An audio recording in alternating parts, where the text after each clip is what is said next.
എല്ലാ കൂട്ടുകാർക്കും നല്ലൊരു ദിവസം ആശംസിച്ചാണ് മാമ്പഴത്തിന്റെ പുതിയ വീഡിയോയിലേക്ക് സ്വാഗതം. നമുക്ക് നേരെ ആദർശിന്റെ നയനയുടെ ഇന്നത്തെ വിശേഷത്തിലേക്ക് അങ്ങോട്ട് പോയാലോ. ഇന്നത്തെ വിശേഷത്തിൽ കാണിച്ചിരിക്കുന്നത് ആദർശ് നയനയോട് ദേഷ്യപ്പെട്ടുകൊണ്ടിരിക്കുകയാണ്. നീ എന്നോട് ഇനിയും കള്ളത്തരം പറയേണ്ട ആവശ്യമൊന്നുമില്ല. ഞാൻ കള്ളത്തരമല്ല ആദർശേട്ടൻ പറഞ്ഞത്, സത്യമായിട്ടുള്ള കാര്യമാണ്. ആദർശേട്ടനോട് മുമ്പ് ഈ കാര്യത്തെക്കുറിച്ച് ഞാൻ പറയാൻ വന്ന അന്ന് പക്ഷെ നവ്യേച്ചി എന്നെ ഭീഷണിപ്പെടുത്തിയത് കൊണ്ടാ ഞാൻ ഈ കാര്യങ്ങളൊന്നും പറയായിരുന്നേ. ഇനിയിപ്പൊ നിനക്ക് എന്ത് വേണം പറയാലോ. പക്ഷെ നീ എന്തുകൊണ്ട് അന്ന് പറയായിരുന്നേ? അന്ന് പറയുമായിരുന്ന ഞാനൊരു അന്തസ്സുണ്ടായിരുന്നു. പക്ഷെ നീ എന്നോട് പറഞ്ഞില്ലോ.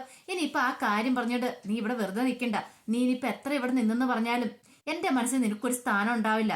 അത് മാത്രമല്ല, ഈ മുറി കഴിഞ്ഞാലും നമ്മൾ ഇനി അന്യരെ പോലെ തന്നെ ആയിരിക്കും കഴിയുന്നത്. ഇത് കേട്ടപ്പോൾ നയന പറഞ്ഞു, ഇത്രയും കാലം അങ്ങനെ തന്നെ ആയിരുന്നില്ലെന്ന് ചോദിക്കുകയാണ്. ഇത്രയും കാലം അങ്ങനെ തന്നെ ആയിരുന്നു. പക്ഷെ എനിക്ക് നിന്നോട് ചെറിയ ഇഷ്ടമൊക്കെ ഉണ്ടായിരുന്നു. പക്ഷെ ഇനി അങ്ങനെ അല്ല. ഇനി ഒരിക്കൽ പോലും നിന്നെ ഞാൻ സ്നേഹിക്കാൻ പോകുന്നില്ല. ഇപ്പൊ തന്നെ ഞാൻ മുത്തശ്ശന് വേണ്ടിയിട്ട് ഈ ത്യാഗം ചെയ്യുന്നേ. പക്ഷെ മുത്തശ്ശന്റെ കാലശേഷം നിന്നോട് എനിക്കൊരു ദയ അലിവൊന്നും ഉണ്ടാവില്ലെന്ന് പറയണം. നയനയ്ക്ക് എല്ലാം കേട്ട് കഴിഞ്ഞപ്പോ സങ്കടം വന്നു. എന്തേലും തിരിച്ചു പറയാൻ പറ്റുമോ? തന്റെ ഭാഗത്ത് തെറ്റുണ്ട്, താൻ ഒരിക്കലും ഇത് മറച്ചു വെക്കരുതായിരുന്നു. പക്ഷെ ഇനി പറഞ്ഞിട്ട് കാര്യമില്ല. പെട്ടെന്ന് ആദർശ് പറഞ്ഞു, അല്ല നീ എന്ത് ധൈര്യത്തിൽ എത്രയും കാലം ഇതൊക്കെ മറച്ചു വെച്ചോണ്ട് നിന്നെ? ഇതെല്ലാം അറിഞ്ഞു കഴിയുമ്പോൾ ഞങ്ങളെല്ലാം പുറത്ത് നിന്നെ വീട്ടിനകത്തേക്ക് കയറ്റുമെന്ന് കരുതിയോ? ഒരുപക്ഷെ മുത്തശ്ശന് അസുഖം ഉണ്ടായി നിന്റെ ഭാഗ്യം ഒന്ന് കൂട്ടിയാൽ മതി. എന്നാലും എനിക്ക് മനസ്സിലാത്ത ഒരേ ഒരു കാര്യം, എന്ത് തെറ്റ് ചെയ്താലും മുത്തശ്ശന് അവർക്ക് നല്ല ശിക്ഷ കൊടുക്കുന്ന. പക്ഷെ ഇത്രയും വലിയ തെറ്റ് ചെയ്ത നിന്നെ നിന്റെ ചേച്ചിനെ ഈ വീട്ടിൽ നിന്ന് ഇറക്കി വിട്ടില്ല. അത് മാത്രം എനിക്ക് മനസ്സിലാത്ത ഒരു കാര്യമുള്ളൂ. പിന്നെ പറഞ്ഞിട്ട് കാര്യമില്ല. മുത്തശ്ശന് മാത്രമല്ല, നീ വീട്ടിലുള്ള എല്ലാരും കയ്യിലെടുത്തിരിക്കുവല്ലേ. നീ എല്ലാവരുടെ മുന്നിൽ ഇത്രയും കാലം അഭിനയിക്കുമല്ലായിരുന്നു ചോദിക്കുകയാണ്. ആദർശേട്ടാ, ഞാൻ അഭിനയിച്ചതല്ല. ഞാൻ ശരിക്കും എന്റെ സ്വഭാവം ഇങ്ങനെയൊക്കെ തന്നെയാ. ഒരു കള്ളത്തരം പറഞ്ഞുറച്ചുകൊണ്ട് എന്നെ ഇത്രമാത്രം വിഷമിപ്പിക്കുന്ന എന്തിനാ, വേദനിപ്പിക്കുന്ന എന്തിനാന്ന് ചോദിക്കുക. ഒരു കള്ളത്തരം, നീ ആ പറഞ്ഞ കള്ളത്തരം എത്ര വലുതാന്ന് നിനക്കറിയാവോ? പക്ഷെ നിനക്ക് അതിന്റെ സീരിയസ്നെസ് അറിയത്തില്ലായിരിക്കും. എനിക്കറിയാം ആദർശേട്ടാ, ഞാൻ ചെയ്യാൻ പാടില്ലാത്ത തെറ്റാ ചെയ്തത്. പക്ഷെ ഇനി പറഞ്ഞിട്ട് കാര്യമില്ല. സംഭവിക്കാനുള്ള സംഭവിച്ചു പോയി. ഇനി ഞാനൊന്നും പറയണില്ല. ആദർശേട്ടന് മനസ്സിൽ എനിക്കൊരു സ്ഥാനം വേണമെന്ന് ഞാൻ ഒരിക്കലും പറയില്ല. പക്ഷെ മുത്തശ്ശിന് വേണ്ടിയിട്ട് ആദർശേട്ടൻ എന്നോട് ക്ഷമിക്കണം. ഈ മുറിയിൽ പഴയ പോലെ തന്നെ ഞാൻ കഴിഞ്ഞോളാം. ഞാൻ വേലക്കാരുടെ സ്ഥാനം ഇവിടെ എടുക്കുന്നുള്ളൂ. ഞാൻ ഈ മുറിയിലേക്ക് പോലും വേണം വരാതിരിക്കാം. കിടക്കാൻ നേരത്ത് എല്ലാരെയും ബോധ്യപ്പെടുത്താൻ മാത്രം ഈ മുറിയിലേക്ക് കയറിക്കോളാം. എന്തായാലും പഴയ പോലെ തന്നെ ഞാൻ ആ നിലത്ത് പാവിരിച്ച് കിടന്നോളാം. ഞാൻ ഒരു ശല്യത്തിനും ഞാൻ വരത്തില്ല. ആദർശേട്ടന് ആ കാര്യത്തിൽ എന്നെ വിശ്വസിക്കാം. പക്ഷേങ്കിൽ ഈ വീട്ടിൽ നിന്ന് പോകാൻ മാത്രം പറയരുത്. അത് മുത്തശ്ശിന് വേദനയോ, മുത്തശ്ശിന്റെ മനസ്സ് വേദനിച്ചിട്ടുണ്ടെങ്കിൽ അറിയാലോ. ഇതെല്ലാം കേട്ട് കഴിഞ്ഞപ്പോൾ ആദർശ് പറഞ്ഞു, അതുകൊണ്ട് മാത്രം നീ ഇവിടെ നിൽക്കുന്നു. ഇനിയിപ്പൊ ഞാൻ നിന്നോട് കൂടുതലൊന്നും പറഞ്ഞിട്ട് കാര്യമില്ലെന്ന് എനിക്കറിയാം. നിന്റെ ഇഷ്ടം എന്താന്ന് വെച്ചാൽ ചെയ്തോ. പക്ഷെ ഒരു കാര്യം ഞാൻ പറഞ്ഞേക്കാം, എന്റെ ഒരു കാര്യത്തിൽ നീ ഇനി കൈകടത്താൻ വന്നേക്കരുതെന്ന് പറഞ്ഞിട്ട് ആദർശ് ദേഷ്യപ്പെട്ട് അങ്ങോട്ട് ഇറങ്ങി പോവാണ്. പിന്നീട് നയനിക്ക് എന്ത് ചെയ്യണം നടത്തില്ല, വല്ലാത്തൊരവസ്ഥയായി പോയി നയനിക്ക്. ഈ സമയം അഭി നേരെ ജലജയുടെ അടുത്തേക്ക് ചെല്ലുമായിരുന്നു. ജലജയുടെ അടുത്തേക്ക് പറഞ്ഞു, അമ്മയ്ക്ക് ഇച്ചോടെ സ്ട്രോങ് ആയിട്ട് പറയായിരുന്നു. അങ്ങനെയായിരുന്നെങ്കിൽ ഇപ്പൊ അവറ്റകള് ഈ വീട്ടിൽ കാണത്തില്ലായിരുന്നു. രണ്ടിനും നമുക്ക് ഇറക്കി വിടായിരുന്നു പറയാം. ജലജയെ ആകെപ്പാടെ അടിമുടി പെരുത്ത് നിൽക്കാൻ സമയമായിരുന്നു. നീ എന്താടാ പറഞ്ഞേ? ഞാൻ ഇച്ചോടെ സ്ട്രോങ് ആയിട്ട് നിൽക്കാനായിരുന്നു. നല്ല കഥയായിപ്പോയി. എടാ, നീ ഒരാണാണോ? ഇത്രയും നാൾ ആ മുറിക്കകത്ത് കഴിഞ്ഞു. 6-7 മാസം കഴിഞ്ഞിട്ട് അവള് വയറ്റത്ത് പാടം കെട്ടി വെച്ചാണോ നടന്നതെന്ന് നിനക്ക് മനസ്സിലാക്കാൻ പറ്റിയില്ല. എന്നിട്ട് അവൻ വലിയ വർത്താനം പറഞ്ഞ് എന്റെ അടുത്തേക്ക് വന്നിരിക്കുന്നു. എടാ, അതൊക്കെ കണ്ടുപിടിക്കായിരുന്നു. അത് നിന്റെ ചുമതലയായിരുന്നു, എന്റെ അല്ല. അത്രയും വലിയൊരു അവസരം ഉണ്ടായിട്ട് പോലും അതുപോലും മനസ്സിലാക്കാൻ പറ്റാത്ത എന്തിനാടാ എന്നോട് വന്ന് ചലച്ചുകൊണ്ടിരിക്കുന്നേ? അമ്മേ, നീ കൂടുതലൊന്നും പറയണ്ട അബി. എനിക്ക് അല്ല തന്നെ പെരുത്തിരിക്കുക. അമ്മേ, നമ്മളെല്ലാരും പറ്റിച്ചവളും നിസ്സാര കാര്യമല്ല. അവൾ ഇത്രയും കാലം ആ വയറ്റത്ത് ആ പാടം കെട്ടിവെച്ച് നമ്മളെല്ലാരും പറ്റിക്കണമെങ്കിൽ അവൾ എത്രമാത്രം കള്ളിയെന്ന് ഓർത്തു നോക്കിയേ. ഇത് കേട്ടപ്പോ ജലജ, അവളല്ല കള്ളി, അവളെക്കാളും പെരുത്ത കള്ളി അവളുടെ തള്ളയുണ്ടല്ലോ, ജലജ സോറി, കനക, അവളാന്ന് പറയാണ്. ഇത് കേട്ടത് അഭിയുടെ അതൊക്കെ ശരി തന്നെയാ. പക്ഷെ അവർക്ക് ഈ കാര്യത്തെക്കുറിച്ച് അങ്ങനെ അറിവില്ലാരും തോന്നുന്നമ്മേ. ഇതെല്ലാം പറഞ്ഞു വിടുന്ന അവൾ ഒറ്റയൊരുത്തിയ കനക മക്കളെ ഈ വിധം വളർത്തി വലുതാക്കി വിട്ടു. എന്നിട്ടോ വേറുള്ളവർക്ക് പാരയായിട്ട് ഞാൻ കാണിച്ചു കൊടുക്കുന്നുണ്ട്. ഇപ്പോഴും ദേഷ്യപ്പെട്ട് നിൽക്കുകയാണ്. ഈ സമയത്ത് അഭി, എന്നാലും മുത്തശ്ശൻ എന്ത് പരിപാടിയമ്മ കാണിച്ചേ? സാധാരണ തെറ്റ് ചെയ്ത് കഴിയുമ്പോൾ മുത്തശ്ശൻ എന്തൊക്കെ ശിക്ഷ കൊടുക്കുന്ന, ഈ തവണ ഒരു കുഴപ്പമില്ലെന്ന് പറയണ. എനിക്ക് നല്ല സംശയമുണ്ട്. അങ്ങേര് പറഞ്ഞിട്ട് കാര്യമില്ല. അങ്ങേര് മിക്കവാറും ഇവരെ സപ്പോർട്ട് ചെയ്ത് കാണിച്ചു കൂട്ടുന്നതായിരിക്കും ഇതൊക്കെ. അങ്ങേർക്ക് അസുഖമൊന്നും കാണത്തില്ല. ഈ വീട്ടിൽ നിന്ന് നയനെ പറഞ്ഞു വിടാൻ വേണ്ടിയിട്ട് അങ്ങേരുടെ ഒരു അടവാണോ എന്ന് എനിക്ക് സംശയമുണ്ട്. കിളവനെ ഉണ്ടല്ലോ എന്നും പറഞ്ഞിട്ട് ഒരു ബഹുമാനം കൊടുക്കാതെയാണ് ജലജയുടെ സംസാരം എന്ന് പറഞ്ഞിട്ടുണ്ടെങ്കിൽ ആ കുടുംബത്തിന് നാഥനാണോ, അല്ലെങ്കിൽ എല്ലാവരെയും ഒന്നിച്ച് ഒരു കുടക്കീഴിൽ കൊണ്ടുപോകുന്ന ആളാണോ, അല്ലെങ്കിൽ അതൊന്നും ജലജയുടെ മനസ്സിലില്ല. ജലജയ്ക്ക് ദേഷ്യമായിരുന്നു മൂർത്തി മുത്തശ്ശനോട്. അങ്ങനെ കാണിച്ചു കൊടുക്കുന്നുണ്ട്. ഇത്രയും കാലം ഇവിടെ എന്നിട്ട് നമ്മളേക്ക് എന്തൊക്കെ പറഞ്ഞിരിക്കുന്നു. നീ ഒരു തെറ്റ് ചെയ്തിട്ടുണ്ടെങ്കിൽ അത് വലുതാക്കിയെടുത്ത് നിനക്ക് എത്രമാത്രം ശിക്ഷ തന്നിരിക്കുന്നു. അതിനേക്കാളും വലിയ തെറ്റ് ചെയ്തിട്ട് ഇപ്പം അവറ്റുകൾ രണ്ടെണ്ണം ഇരിക്കുന്നത്. എന്നിട്ട് കണ്ടില്ലേ? അപ്പൊ അഭിയും പറഞ്ഞു, എനിക്ക് നല്ല സംശയമുണ്ട് ഇത് മുത്തശ്ശന്റെ അഭിനയമാണോന്ന്. അഭിനയമാണെങ്കിൽ നമുക്കതൊന്ന് പൊളിച്ചെടുക്കണോ അമ്മയെന്ന് വേണം. ശരിയാ നീ പറഞ്ഞത്. ഒരു പക്ഷെ അവറ്റുകൾ ഇവിടുന്ന് പോയിട്ടുണ്ടെങ്കിൽ അങ്ങേർക്ക് സഹിക്കാൻ പറ്റില്ലായിരിക്കും. അതുകൊണ്ടായിരിക്കും എന്ന് പറയാം. അതെങ്ങനെയാ? അവക്ക് ഭയങ്കര മിടുക്കല്ലേ എല്ലാരും കയ്യിലെടുക്കാനായിട്ട് അനിയത്തിക്ക്. പക്ഷെ ചേച്ചി എന്ന് പറയാൻ നവ്യ ഉണ്ടല്ലോ, അവളായി പ്രശ്നത്തിനെല്ലാം കാരണക്കാരി. പക്ഷെ അവൾക്ക് ഒരു കൂസലുമില്ല നിന്റെ ഭാര്യ. നീ ആദ്യം പോയി അവളെ പോയി മര്യാദ പിടിപ്പിക്കുക, എന്നിട്ട് ബാക്കിയുള്ളവരുടെ മുഖത്ത് കയറാൻ വന്നാൽ മതി. പറഞ്ഞു കേട്ടല്ലോ എന്ന് പറയാണ്. ഇത് കേട്ട് കഴിഞ്ഞപ്പോഴത്തേനും അബി പറഞ്ഞു, അതൊക്കെ ശരി തന്നെയാ. പക്ഷെങ്കിൽ അവളുടെ അനിയത്തിക്ക് കുറച്ചൊക്കെ ഒരു സങ്കടമൊക്കെ ഉണ്ട്. സങ്കടമാണെന്ന് അഭിനയിക്കുന്നതാണ്. പക്ഷെ അവൾക്ക് അതുപോലും ഇല്ലല്ലോ അമ്മയെന്ന് ചോദിക്കുവാണ്. പറഞ്ഞിട്ട് കാര്യമില്ല. നിന്നെ പറഞ്ഞാൽ മതി. നീയല്ലേ ഇതുപോലത്തെ ഉള്ളതിനൊക്കെ വലിച്ചു കയറ്റി ഈ വീട്ടിലേക്ക് കൊണ്ടുവന്നേന്ന് പറയണം. ഞാൻ കാണിച്ചു കൊടുക്കുന്നുണ്ട് എന്നും പറഞ്ഞിട്ട് അഭി ദേഷ്യപ്പെട്ട് അങ്ങോട്ട് പോവാണ്. പിന്നീട് നേരെ നവ്യയുടെ മുറിയിലേക്ക് ചെല്ലുമ്പോൾ നവ്യ ഫോണിനകത്തൊക്കെ നോക്കിക്കൊണ്ടിരിക്കുകയാണ്. ഒരു കുലുക്കമില്ല. ഇത്രയും വലിയ പ്രശ്നങ്ങൾ ഇവിടെ വീട്ടിലുണ്ടായെന്നോ അതൊന്നും അവളെ ബാധിക്കുന്ന കാര്യമല്ലായിരുന്നു. ചെന്ന് കഴിഞ്ഞപ്പോൾ തന്നെ അബിക്ക് ദേഷ്യം വന്നു. ഇത്രയും വലിയ പ്രശ്നങ്ങൾ ഉണ്ടായിട്ട് അവള് നാണമില്ലാതെ ഇരിക്കുന്ന കണ്ടില്ല. നിന്നെ ഇന്ന് ഞാനെന്ന് പറഞ്ഞോണ്ട് കൈ ഓങ്ങിക്കൊണ്ടങ്ങ് ചെല്ലുവാണ് അടിക്കാനായിട്ട്. പെട്ടെന്ന് നവ്യ ആ കയ്യിലേക്ക് അങ്ങ് കയറി പിടിച്ചു. നീ എന്താ തന്നെ ചെയ്യാമെന്ന്? അടിക്കാനായിട്ടോ?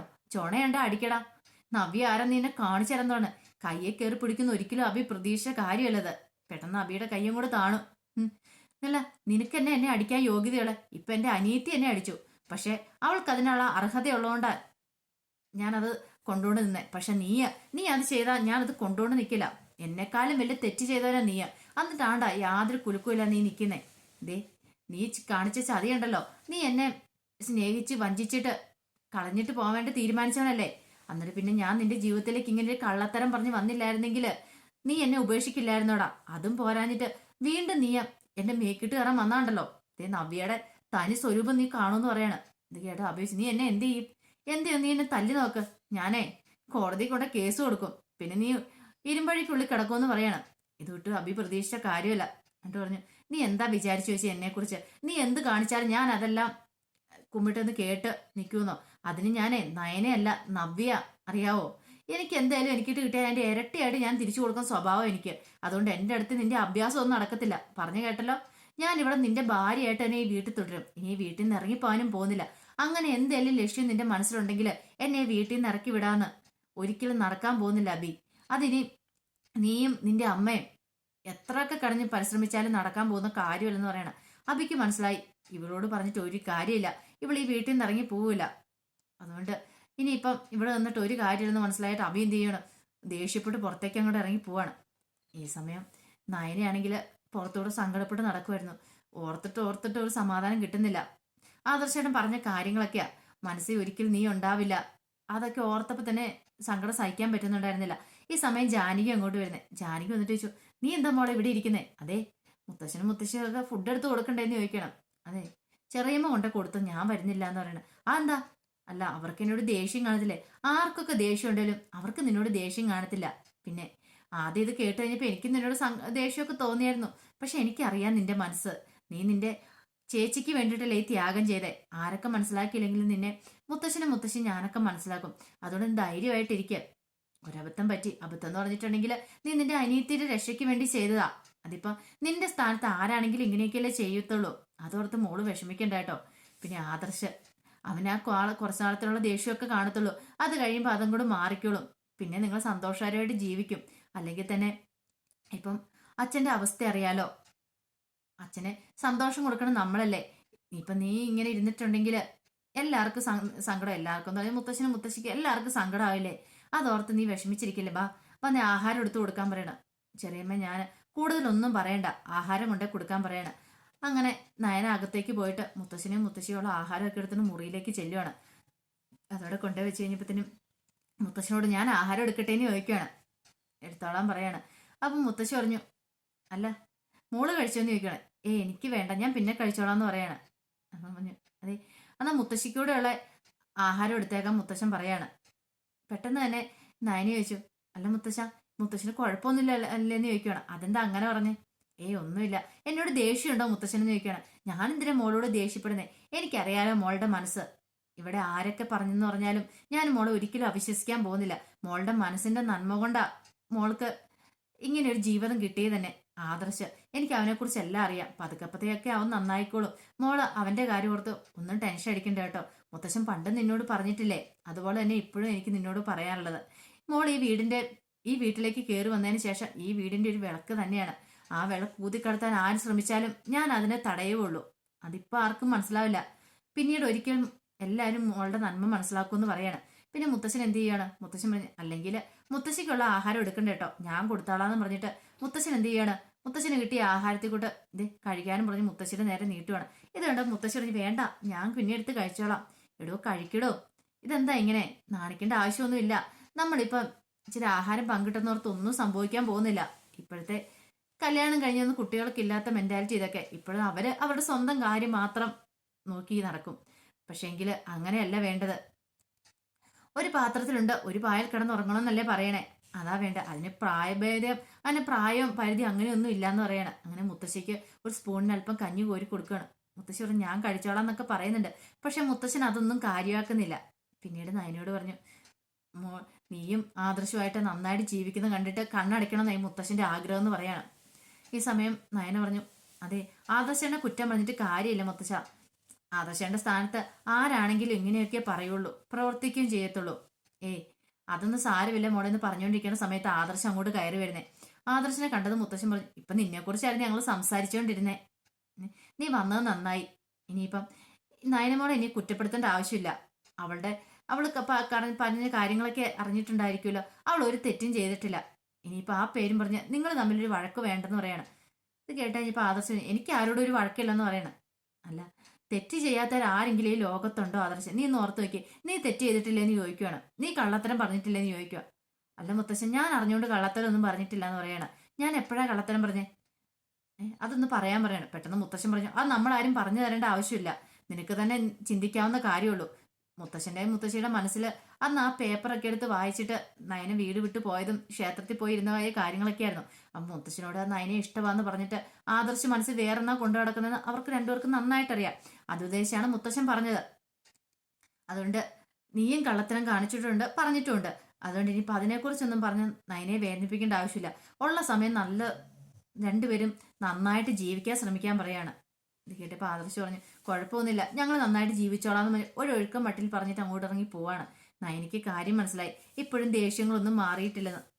ഇതെല്ലാം ഓർത്തു കഴിഞ്ഞപ്പോൾ എന്ത് ചെയ്യണം എന്നറിയത്തില്ലാതെ നയന മുറിയിൽ നിന്ന് അങ്ങോട്ട് ഇറങ്ങി പോവാണ്. അപ്പൊ ആ വിശേഷങ്ങളൊക്കെ എന്ന് കണ്ടത്. ഇതിന്റെ ബാക്കി വിശേഷങ്ങളുമായിട്ട് വൈകുന്നേരത്തെ പ്രൊമോയി വരാട്ടോ.